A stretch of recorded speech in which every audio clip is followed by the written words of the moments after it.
Wealthy kid humiliates another student and teacher gets fired for defending him. But when the school discovers the real reason why it all happened,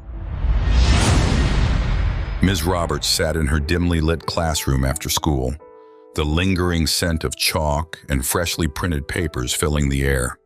She gazed out the window, watching the shadows lengthen as the sun dipped behind the oak trees surrounding Oak Ridge Academy. Her heart ached for Sam, the quiet, introverted boy who had been enduring Jason's torment for far too long. The image of Sam being shoved into the cold, hard locker by Jason replayed in her mind like a broken record. She could still hear the cruel laughter that echoed through the classroom, still see the fear in Sam's eyes as he looked up at her, silently pleading for help. The day had started like any other, with students filing into the classroom, their voices a chaotic mix of excitement and dread as they settled into their seats. Ms. Roberts had been going over the day's lesson plan, her back turned to the class, when she heard the unmistakable sound of a body colliding with metal. She whipped around just in time to see Jason sneering at Sam, who was crumpled on the floor, clutching his side in pain. A hush fell over the room as everyone waited to see what would happen next. Ms. Roberts felt a surge of anger rise within her. She could no longer ignore the situation. "Jason, that's enough!" she had shouted, her voice trembling with a mix of fury and disappointment. She marched over to Sam, gently helping him to his feet. "Are you all right, Sam?" she asked, her voice softening as she knelt beside him. Sam nodded, his face flushed with embarrassment as he tried to hide his tears. Ms. Roberts glanced up at Jason, who stood with his arms crossed, a smug smile playing on his lips. Her gaze hardened. "Jason, this behavior is unacceptable. You will apologize to Sam right now, and then we're going to the principal's office." Jason's expression faltered for a moment, a flicker of uncertainty crossing his face, but it quickly disappeared as he straightened up, defiance returning to his eyes. "My parents won't let anything happen to me," he muttered under his breath, just loud enough for Ms. Roberts to hear. The words sent a chill down her spine, but she refused to back down. With Sam leaning on her for support, she escorted him out of the classroom, leaving Jason behind to reflect on his actions. Or so she hoped. When they arrived at the nurse's office, Ms. Roberts stayed with Sam while the nurse checked him over. She kept her voice calm and reassuring, telling him that he had done nothing wrong and that she would make sure this never happened again. Sam's small nod and the gratitude in his eyes made her feel as though she was making a difference, even if just for a moment. But that fleeting sense of accomplishment quickly turned to disbelief and despair when she was summoned to the principal's office later that afternoon. Principal Higgins sat behind his massive oak desk, his hands folded neatly in front of him as he delivered the news with a practiced air of detachment. "Ms. Roberts, I'm afraid we have no choice but to let you go," he said, not meeting her eyes. "Jason's parents are influential members of the community, and they've made it clear that if their son faces any repercussions, they will withdraw their support from the school. We simply can't afford to lose their funding." Ms. Roberts felt the floor drop out from under her. "You're firing me for protecting a student?" she asked, her voice barely above a whisper. She searched Principal Higgins's face for any sign of remorse, but his expression remained impassive. "I understand this is difficult, but we have to think about the greater good," he replied, his tone cold and final. Ms. Roberts felt tears prick at the corners of her eyes, but she blinked them away. She would not give him the satisfaction of seeing her break. Gathering what little strength she had left, Ms. Roberts rose from her seat. "I may be leaving, but I know I did the right thing. I stood up for what was right, and I'll do it again if I have to." With that, she turned and walked out of the office, her head held high, but her heart shattered into a million pieces. As she stepped out into the cool evening air, she knew her battle was far from over. The halls of Oak Ridge Academy buzzed with whispers the morning after Ms. Roberts was fired. The students, always eager for the latest gossip, exchanged glances and hushed conversations between classes. "Did you hear about Ms. Roberts?" one student whispered to another as they passed by Sam, who walked with his head down, his usual bright-eyed curiosity replaced by a heavy cloud of guilt. He could feel their eyes on him, the weight of their speculation pressing down on his shoulders. He knew they were talking about him, about what had happened, but he couldn't bring himself to care. The memory of Ms. Roberts standing up for him played on a loop in his mind, and with it, the terrible knowledge that her kindness had cost her everything. In class, Sam barely spoke. He sat at the back, his eyes fixed on his desk as the teacher droned on about fractions or history. He wasn't even sure which. His friends tried to engage him, offering jokes and casual comments, but Sam responded with half-hearted nods and forced smiles. The words felt thick in his throat, too tangled with his guilt to come out. He didn't want to talk, didn't want to explain, didn't want to relive the moment when everything had gone so wrong. Every time he closed his eyes, he saw Ms. Roberts' face, her calm but firm expression as she defended him, and then the cold, detached look of Principal Higgins as he delivered the news. It was all his fault, he thought miserably. If only he hadn't been such an easy target. If only he had stood up for himself. At home, Mr. and Mrs. Collins immediately noticed the change in Sam.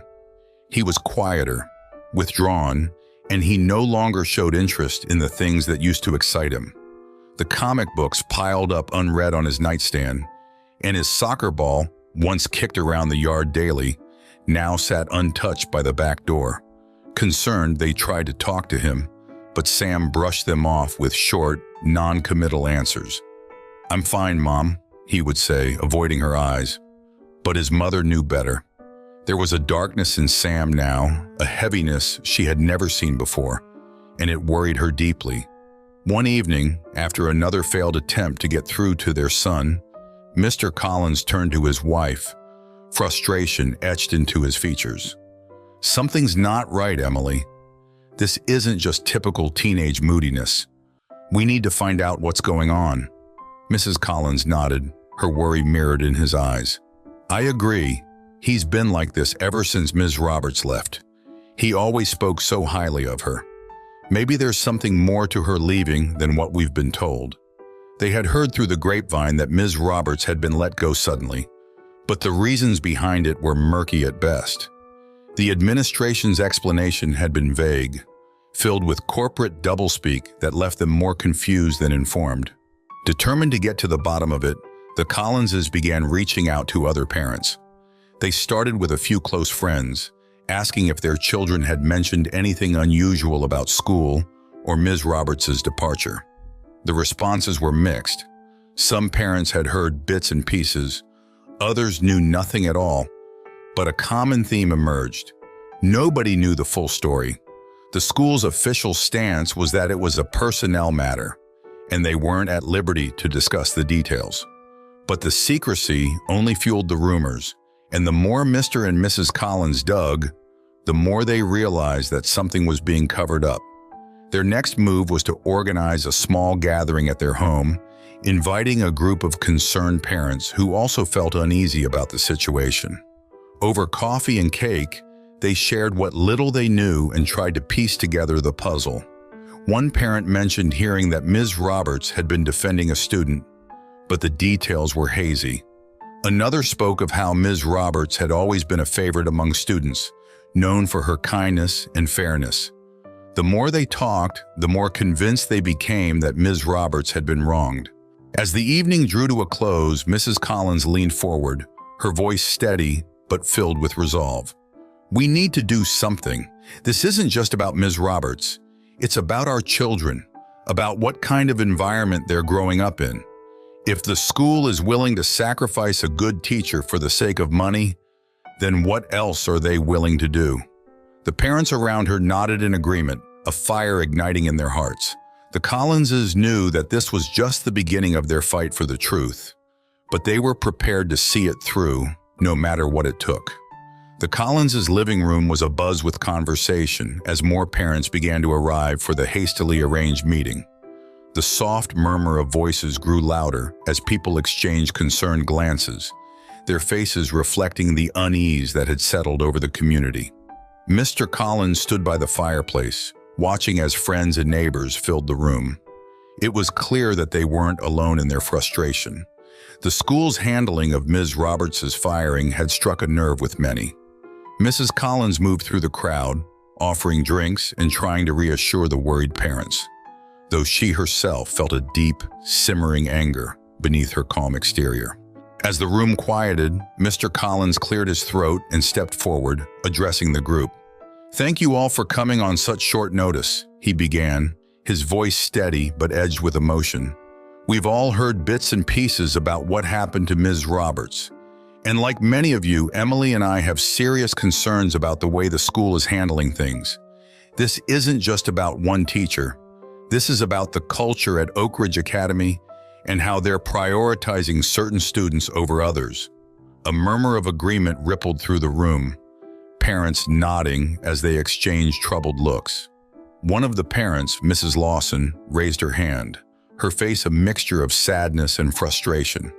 "I've heard similar stories before about how the school sweeps things under the rug when it comes to certain families. My daughter was intimidated last year, and when we reported it, nothing was done because the kid's father was a big donor. I didn't push it then, but now I wish I had." Her voice trembled slightly as she spoke, and several other parents murmured in agreement, sharing their own experiences of being ignored or dismissed by the administration. "That's exactly why we're here," Mr. Collins said, his tone growing firmer. "We can't keep letting this happen. If the school is more concerned with protecting their donors than with the well-being of our children, then we need to take action. Ms. Roberts was one of the best teachers this school had, and she was fired for doing the right thing. We need to stand up for her, for our kids, and for the future of this school." His words resonated deeply with the group, and a sense of determination began to replace the initial uncertainty that had filled the room. As the meeting continued, the parents discussed their next steps. Mrs. Collins suggested starting a petition to demand Ms. Roberts' reinstatement and to call for an investigation into the school's policies. "We need to show the school board that we're serious," she said, her voice filled with resolve. "If enough of us come together, they won't be able to ignore us." The idea was met with enthusiastic support, and plans were quickly made to circulate the petition among other parents, students, and alumni. Mr. Collins volunteered to draft a letter to accompany the petition, outlining their concerns and demanding transparency from the administration. The group left the Collinses' home that night with a renewed sense of purpose. They were no longer just a handful of concerned parents. They were a growing movement, united by a shared sense of injustice. Over the next few days, the petition spread like wildfire. Parents passed it along at soccer games, during carpool, and at PTA meetings. Students shared it on social media, rallying support from their peers, and even some teachers quietly added their names, though they feared retaliation from the administration. The petition's message was clear. The community would not stand by while the school favored the wealthy few at the expense of everyone else. As the signatures poured in, the school board began to take notice. What had initially seemed like a minor issue was quickly becoming a major headache. At first, the board members dismissed the parents' concerns as overblown, but as the petition gained hundreds of signatures, they realized that this was not something they could simply ignore. The pressure mounted with each passing day, and the board members found themselves inundated with emails, phone calls, and letters demanding answers. In response, the school issued a terse statement, acknowledging the petition but offering little in the way of substance. "We are aware of the concerns raised by some members of the community regarding recent personnel decisions. Please rest assured that the administration is committed to providing a safe and supportive environment for all students," the statement read. But the vague language only fueled the parents' determination. It was clear that the school was trying to sweep the issue under the rug, and that only made them more resolved to see justice done. As the movement continued to grow, the Collinses and their fellow parents knew that they had the power to make a difference. They weren't just fighting for Ms. Roberts. They were fighting for a school that truly valued its students and upheld the principles of fairness and integrity. The petition was only the beginning, and they were ready to take their fight all the way to the school board if necessary. The school board meeting was held in the gymnasium, a vast space that seemed both imposing and impersonal with its high ceilings and harsh fluorescent lights. The rows of folding chairs were filled with concerned parents, teachers, and a few older students, all eager to hear what the board had to say. At the front of the room, a long table was set up where the board members sat, their expressions stern and businesslike. The air was thick with tension, the kind that made every breath feel heavy and deliberate. Mr. and Mrs. Collins sat near the front, their faces a mix of determination and anxiety, knowing they were about to confront the very people who had dismissed Ms. Roberts without a second thought. As the meeting began, the board chair, a tall man with graying hair and a crisp suit, tapped his microphone and called the room to order. "Thank you all for coming," he said in a measured tone that betrayed no emotion. "We are aware of the concerns that have been raised regarding the recent personnel decision involving Ms. Roberts. Please understand that this is a delicate matter, and we must proceed with the utmost care to protect the privacy of all individuals involved." He paused, scanning the crowd with a practiced air of authority, as if daring anyone to question his words. Mrs. Collins felt a surge of anger rise in her chest. It was clear to her that the board was more concerned with appearances than with the truth. She exchanged a glance with her husband, who gave her a slight nod, urging her to speak up. Gathering her courage, she rose from her seat and walked to the microphone that had been set up for public comments. Her hands trembled slightly as she adjusted the mic, but her voice was steady as she began. "We all know why we're here," she said, her eyes locking onto the board members seated in front of her. "You've told us that Ms. Roberts was dismissed for unprofessional conduct, but you haven't told us what that means. What exactly did she do that was so wrong?" The board chair's face tightened, and he leaned forward as if to cut her off. But Mrs. Collins continued, her voice growing stronger with each word. "My son, Sam, was the student Ms. Roberts defended. He was being oppressed, and she did what any decent person would do. She stood up for him when no one else would. And now you're telling us that she was fired for that? What kind of message does that send to our children? That money and influence matter more than doing what's right?" Her words hung in the air, heavy with the weight of truth, and a murmur of agreement rippled through the crowd. The board chair cleared his throat, trying to regain control of the situation. "Mrs. Collins, I understand your frustration, but there are aspects of this case that you are not aware of. The decision to dismiss Ms. Roberts was not taken lightly, and it was based on a pattern of behavior that the administration deemed unprofessional." He spoke carefully, as though choosing each word with precision. Mrs. Collins wasn't having it. "What pattern of behavior?" she demanded. "You keep saying unprofessional conduct, but you won't tell us what that means. Was she unprofessional for standing up to a mean kid? For protecting a student who was being hurt? If that's what you call unprofessional, then maybe it's the school's priorities that need to be examined." The crowd erupted in applause, the sound echoing off the gym walls, and the board members shifted uncomfortably in their seats, realizing they were losing control of the narrative. Another parent, Mr. Lawson, who had spoken at the Collinses' earlier gathering, stood up and joined Mrs. Collins at the microphone. "We've all seen what happens when the school turns a blind eye to oppression," he said, his voice filled with emotion. "My daughter went through it and nothing was done.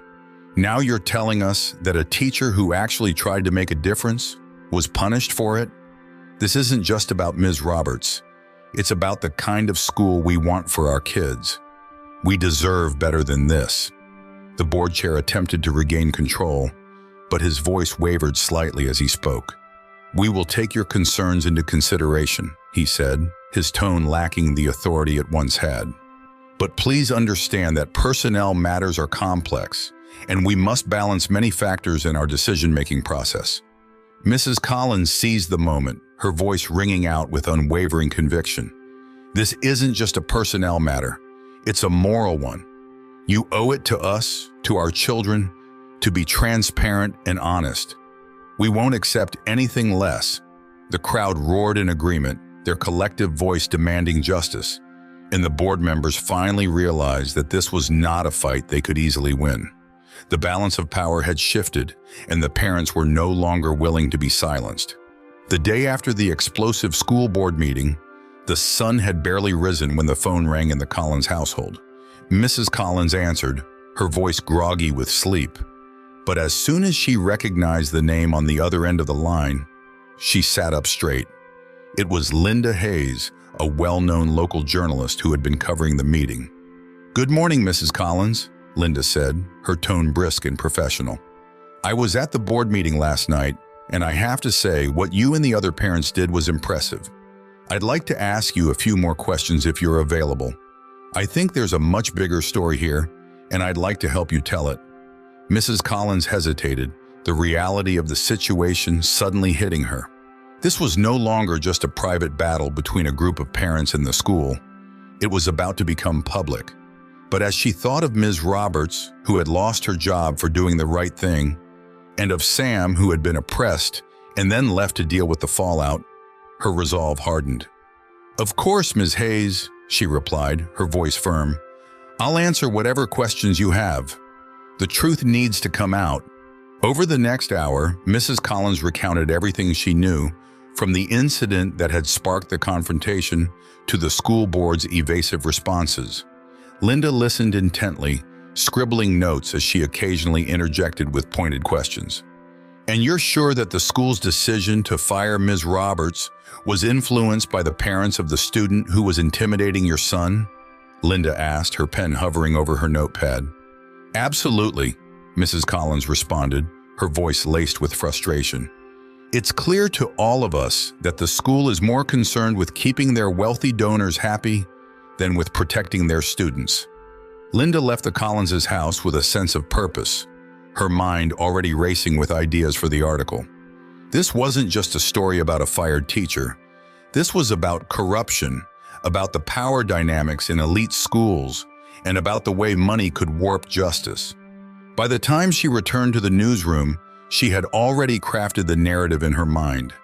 She spent the next several hours writing, carefully weaving together the testimonies she had gathered, the facts she had uncovered, and the emotional impact of the events.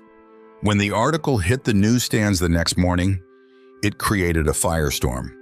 The headline was bold, splashed across the front page. "Fired for doing the right thing. The shocking case of Oak Ridge Academy's beloved teacher." The story detailed the incident, the school board's dismissive attitude, and the growing discontent among parents. Linda had managed to track down former students of Ms. Roberts, who spoke glowingly of her, adding personal anecdotes that highlighted her dedication and the impact she had on their lives. The article didn't shy away from criticizing the school's administration, particularly the influence wielded by the parents of the wealthy kid, Jason. The reaction was immediate. Parents who had previously stayed on the sidelines were galvanized into action, and the petition for Ms. Roberts' reinstatement gained hundreds of new signatures within hours. Social media exploded with discussions about the article, with hashtags like #JusticeForMsRoberts and #OakRidgeExposed trending locally.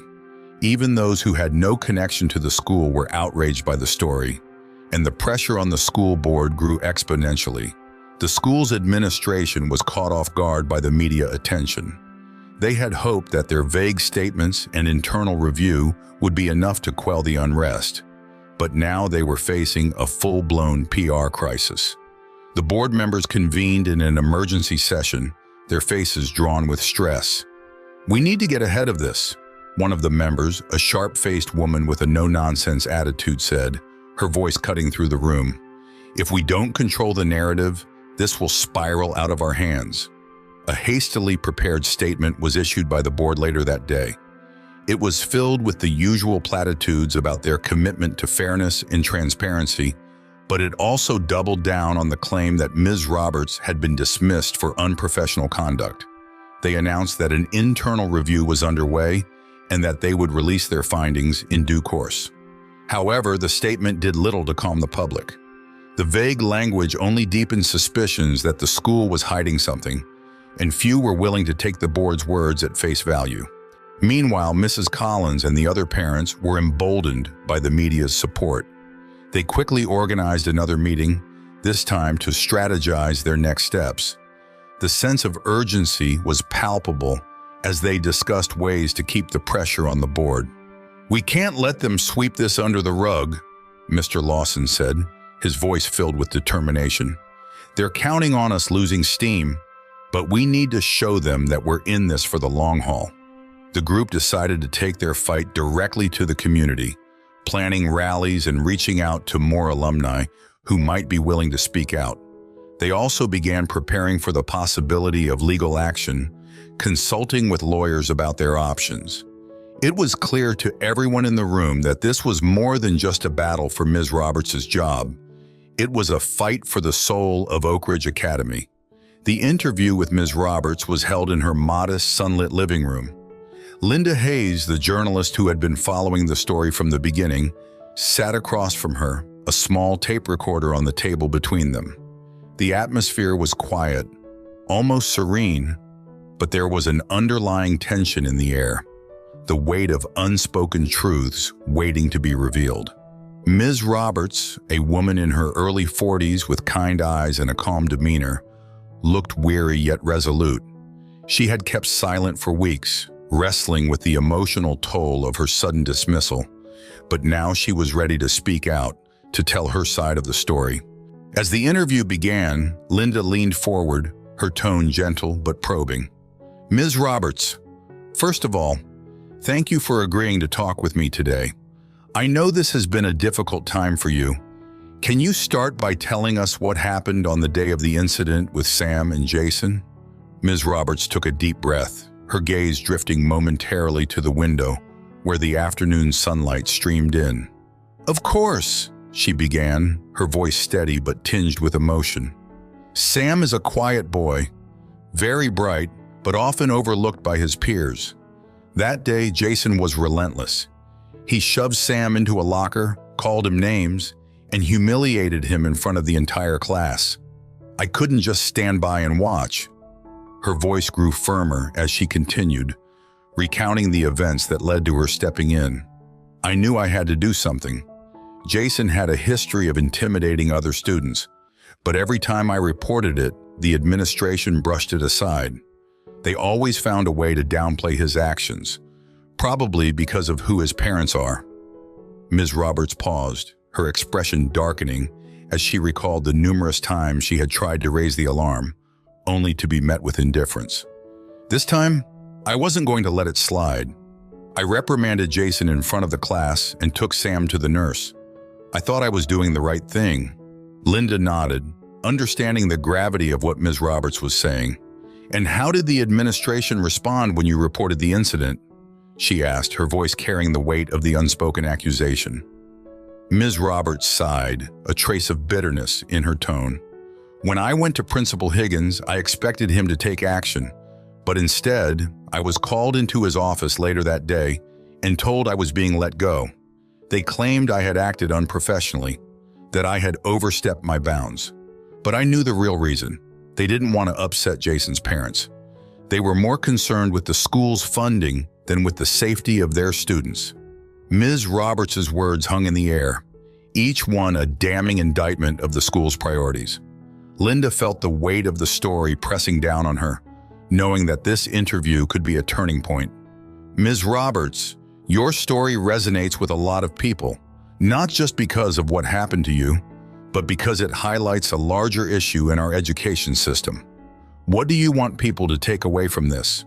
Ms. Roberts didn't hesitate, her voice strong and clear. "I want people to understand that our schools should be safe places for all students, not just the ones whose parents have deep pockets. We need to stand up against this kind of injustice, not just for the sake of the students, but for the integrity of education itself." The interview was raw and unfiltered, Ms. Roberts laying bare the frustrations and heartbreak that had been festering inside her.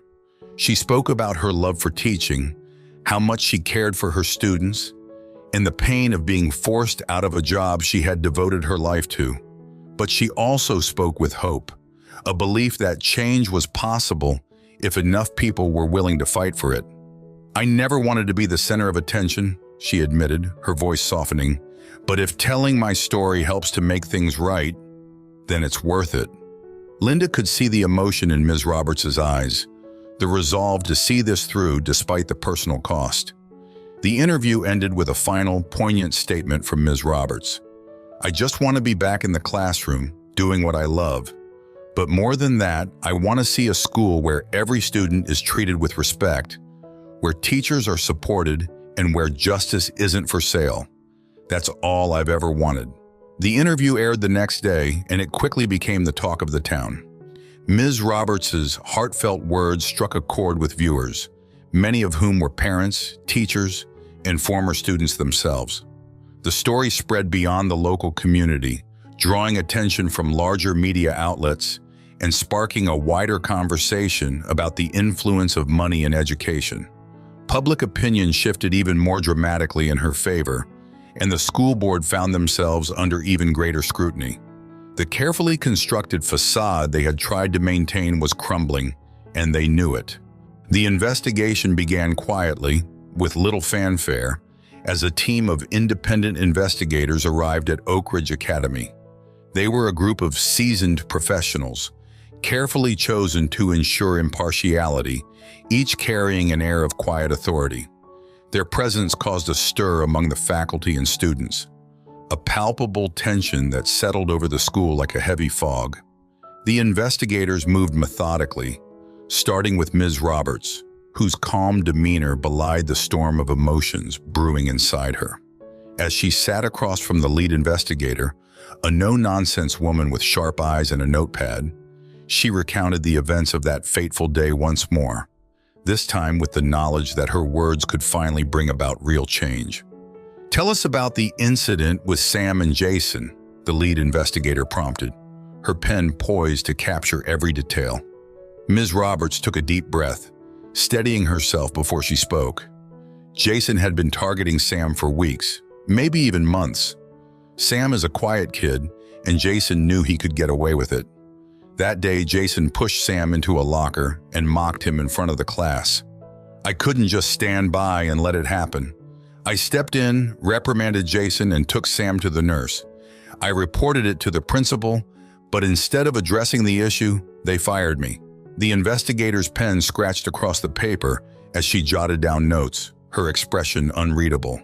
"And this wasn't the first time Jason had intimidated another student, correct?" Ms. Roberts nodded, her frustration evident in her voice. "That's right. I had reported Jason's behavior multiple times, but nothing was ever done. It was clear that the administration was more concerned with keeping Jason's parents happy than with addressing the issue." The investigation didn't stop with Ms. Roberts. Over the course of several days, the team interviewed a wide range of witnesses, including Sam, who hesitated but eventually opened up about his experiences, his voice trembling with the weight of suppressed emotions. "Jason made my life miserable," he admitted, his eyes downcast. "I tried to stay out of his way, but it never seemed to help. Ms. Roberts was the only one who ever stood up for me." The investigators listened intently, noting the patterns in his story that echoed those of other students who had come forward with similar accounts. As the investigators dug deeper, they unearthed a troubling history. Past complaints of intimidation, many of them involving Jason and a few other wealthy students, had been consistently downplayed or outright ignored by the administration.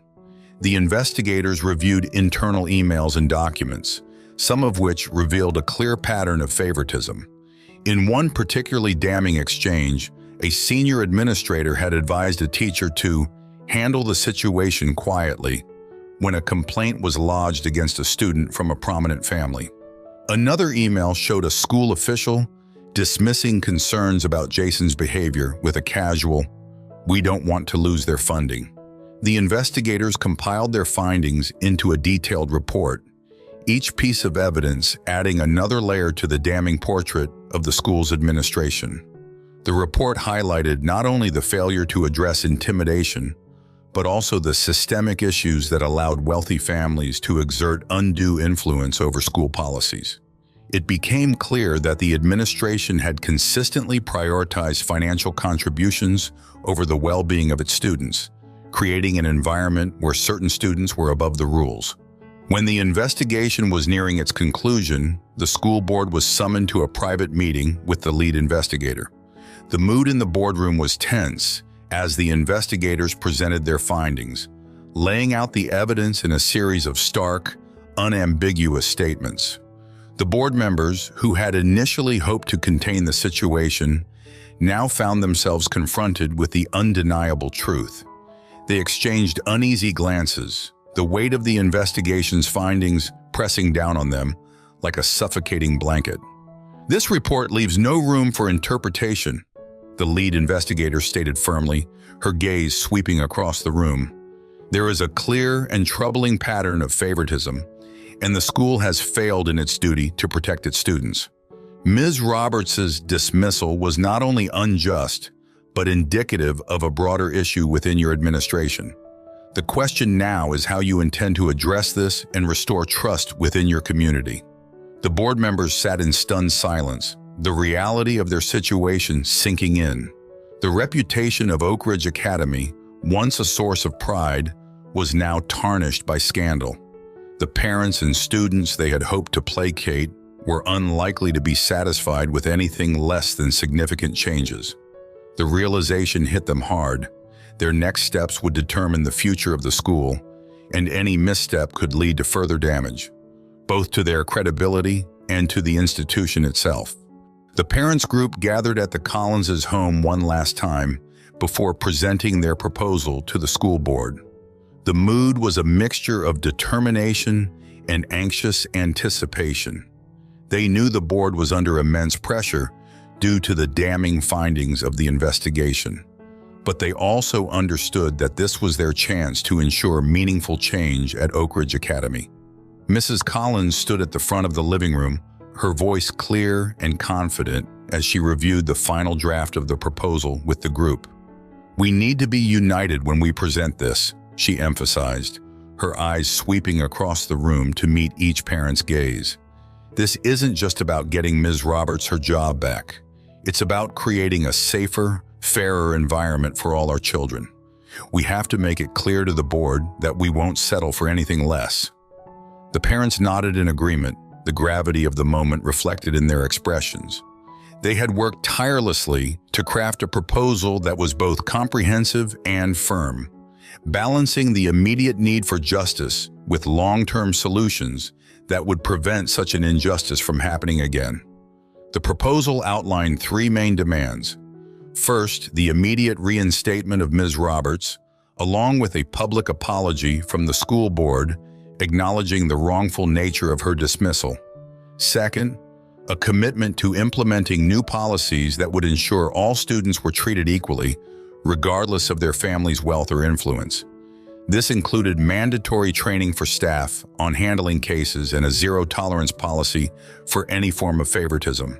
Finally, they called for the creation of a new disciplinary committee composed of teachers, parents, and an independent third party who would oversee all future cases of oppression and misconduct to ensure transparency and fairness. When the day of the school board meeting arrived, the parents entered the gymnasium with a quiet resolve. The board members were already seated at their table, their faces strained with the tension of the past weeks. The room was packed, not just with parents and students, but with members of the community who had followed the unfolding drama. The Collinses led the parents to the front of the room, where Mrs. Collins once again took her place at the microphone. The atmosphere was charged with anticipation, everyone waiting to see how the board would respond to the parents' demands. Mrs. Collins spoke with the same measured intensity she had shown at previous meetings, her voice unwavering as she laid out the proposal. "We stand here today not just as parents, but as advocates for fairness and justice. The findings of the investigation have shown that the administration at Oak Ridge Academy has failed its students. We demand that Ms. Roberts be reinstated immediately with a public apology from the board. Furthermore, we insist on the implementation of policies that will ensure no student is ever treated as less important because their parents aren't wealthy donors. And finally, we call for the creation of a disciplinary committee that includes parents and independent voices to ensure that all future cases are handled with integrity. As Mrs. Collins spoke, the board members exchanged uneasy glances, the weight of the room's expectations bearing down on them. When she finished, there was a moment of silence before the board chair cleared his throat and addressed the room. "We have heard your concerns and understand the importance of these issues," he began, his voice carefully neutral.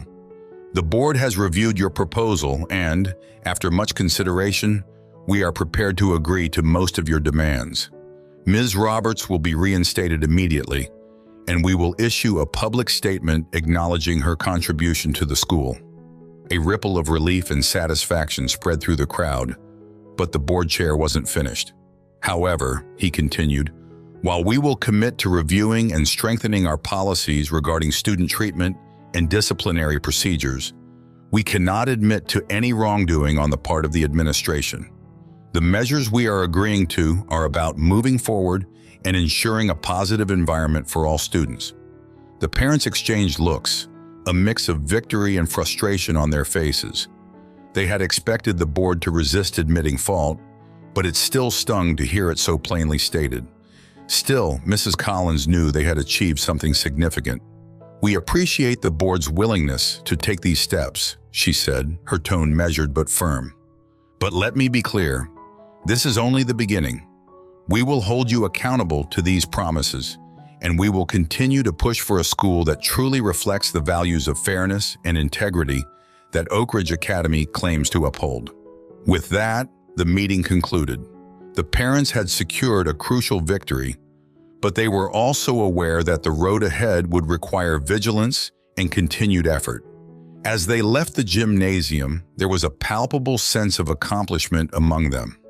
They had stood up to an institution that had once seemed untouchable, and in doing so, they had not only won justice for Ms. Roberts, but had also laid the groundwork for lasting change at Oak Ridge Academy.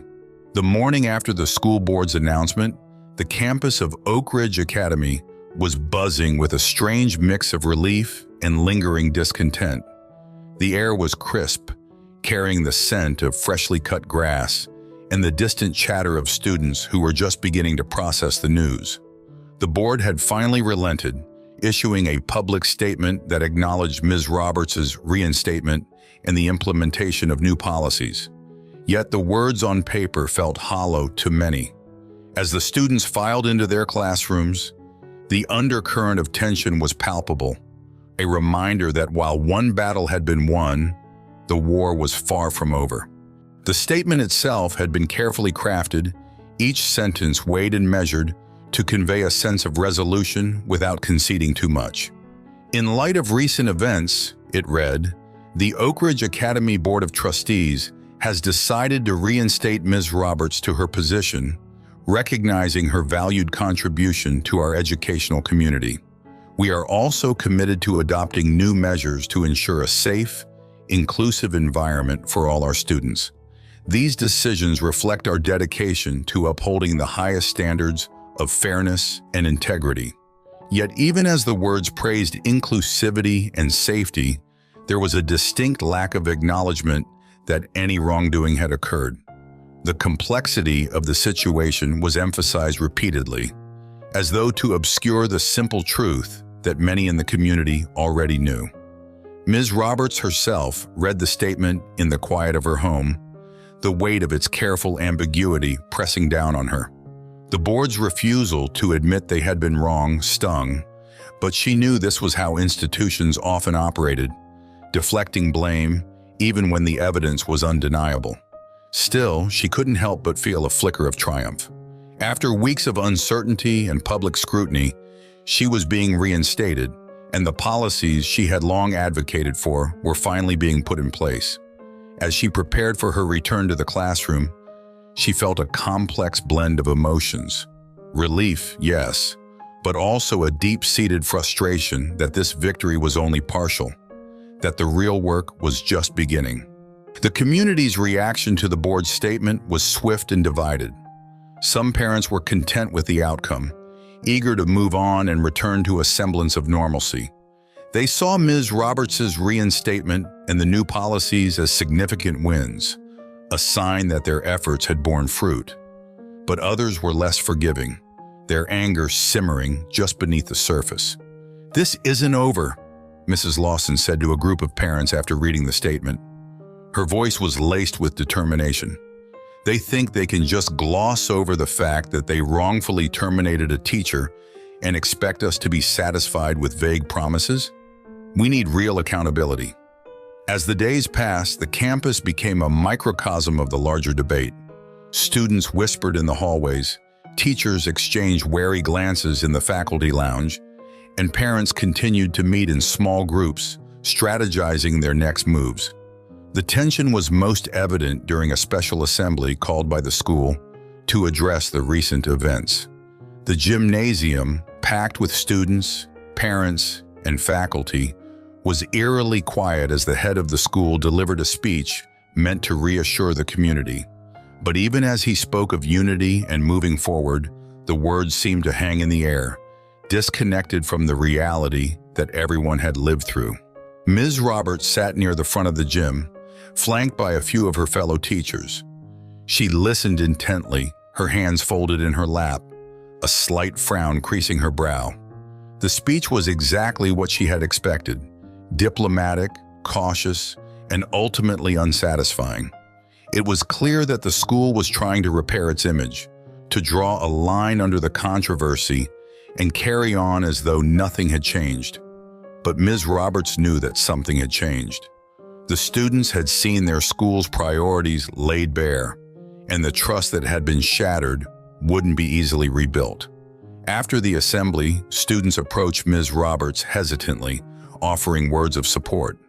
"We're glad you're back, Ms. Roberts," one of them said, his voice tinged with uncertainty. "It wasn't fair what happened to you." She smiled warmly, touched by their concern, but there was a gravity in her response. "Thank you," she replied. "But remember, fairness isn't just about what happens to me. It's about how we treat each other every day, no matter who we are or where we come from. We still have work to do." The board's decision, though a victory, left a bitter aftertaste for many. Parents like Mrs. Collins and Mr. Lawson continued to push for deeper changes, including the resignation of board members who had been complicit in the cover-up. "This isn't just about Ms. Roberts," Mr. Lawson insisted during a heated conversation with other parents. "It's about holding the people in power accountable. If they can't admit their mistakes, how can we trust them to lead this school?" The call for resignations grew louder, but the board remained steadfast, unwilling to give any further ground. Ms. Roberts returned to her classroom with a renewed sense of purpose. The walls, once familiar and comforting, now felt like the backdrop to a larger struggle. She knew that the fight for justice and fairness was far from over, and as she looked out at her students, some of whom had been directly affected by the events, she felt a deep responsibility to lead by example. The battle had scarred the community, but it had also revealed the strength and resilience of those who refused to accept anything less than what was right. And as Ms. Roberts picked up her chalk and began to teach, she knew that the lessons they had all learned would resonate far beyond the walls of her classroom. Ms. Roberts walked into her classroom on her first day back, the morning light streaming through the large windows and casting a warm glow over the familiar rows of desks. The room, which had once felt like a battleground, now seemed to hold a renewed sense of hope and purpose. As she crossed the threshold, she was greeted by a wave of applause from her students, their faces beaming with admiration and relief. A few parents had gathered in the back, nodding in quiet approval, their presence a testament to the support she had garnered throughout the ordeal. Sam sat in the front row, his eyes bright with a confidence that had been absent for so long. He had been dreading this day, unsure of how things would be after everything that had happened. But seeing Ms. Roberts walk through that door gave him the courage he needed. She smiled warmly at him, a silent acknowledgement of the journey they had both endured. Good morning, everyone, Ms. Roberts began, her voice steady and full of emotion. I can't tell you how happy I am to be back. Let's pick up where we left off, shall we? The first week back was filled with moments like this, small yet powerful signs that things were changing. The students were more open, more willing to speak up, and the atmosphere in the school began to shift. There was a newfound sense of respect among them, a recognition that they had a role in shaping the environment they wanted to be part of. The new policies, which had been met with some resistance at first, were gradually being accepted. The training sessions for staff on handling oppression were thorough and eye-opening, leading to more consistent and fair enforcement of the rules. In the hallways, the whispers and rumors that had once swirled around the incident began to fade, replaced by conversations about the future. The disciplinary committee, now composed of a diverse group including parents, teachers, and an independent advisor, started reviewing cases with a transparency that had been sorely lacking before. Their decisions, made with input from all sides, were viewed as fair and just, and slowly trust began to rebuild within the community. One afternoon, Sam lingered after class, waiting until the other students had left. He approached Ms. Roberts' desk, his hands fidgeting nervously with the strap of his backpack. Ms. Roberts, he began, his voice quiet but steady, I just wanted to say thank you for everything. She looked up from her papers, her expression softening as she met his gaze. Sam, you don't need to thank me. You were brave too, you know. It's not easy to stand up to a mean kid, but you did, and you helped make this school a better place. Sam smiled, a genuine, unguarded smile that made him look years younger. I just feel like I can actually be myself now. Like, maybe things will be okay. Ms. Roberts reached out, gently placing a hand on his shoulder. They will be, Sam. And remember, you're not alone. We're all in this together. He nodded, the weight of his past fears beginning to lift. And with that, he turned and left the classroom, his steps lighter than they had been in a long time. As the months passed, Oak Ridge Academy began to reflect the changes that had been set in motion. The number of oppression incidents dropped noticeably, and when they did occur, they were dealt with swiftly and fairly. The culture of silence and favoritism that had once permeated the school was being replaced by one of openness and accountability. Teachers felt more supported, students felt more empowered, and parents noticed the difference in their children's attitudes. Ms. Roberts became a beacon of strength and integrity within the school. Her name was spoken with respect, not just by her students, but by her colleagues and the parents who had once fought so hard for her return. She often found herself at the center of discussions about school policy, her opinions valued as those of someone who had lived through the very issues they were trying to address. She never sought the spotlight, but her quiet determination and unwavering commitment to her students made her a natural leader. The community, once divided by the controversy, began to heal. The shared struggle had forged new bonds between parents, students, and teachers. Events like PTA meetings and school board gatherings were no longer places of tension, but of collaboration, with everyone working toward the common goal of ensuring the best possible environment for their children. The lessons learned during the ordeal resonated deeply, serving as a reminder of the power of standing up for what is right, even when the odds are against you. In the end, Oak Ridge Academy emerged stronger, more unified, and more just than it had ever been. The school's journey from a place of division to one of inclusivity and fairness was a testament to the resilience and determination of those who refused to accept anything less than what their children deserved. And as Ms. Roberts continued to teach, she knew that the fight for justice would never truly end. But she also knew that she had helped set a foundation for a better future, one lesson at a time. Thank you so much for watching. If you enjoyed this story, don't forget to like the video and subscribe to our channel. Now, how about another one? To watch another nice story, just click on the video appearing on your screen.